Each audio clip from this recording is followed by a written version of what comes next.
How to make your username blank on TikTok. Hello everyone.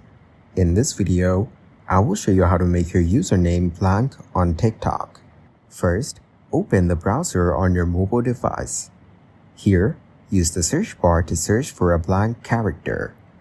Next, tap on the first website as shown on the screen. Then, select the blank box as shown on the screen and copy it.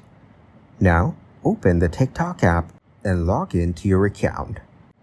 After that, reach your profile and tap on Edit as shown here. Here, tap on your profile name and remove your current name. Finally, place the blank space that you copied, then tap Save and your TikTok name will now appear invisible. Thank you guys for watching this video. Hope you got some value. Make sure to like the video and subscribe to the channel to get notified of new videos. See you in the next one.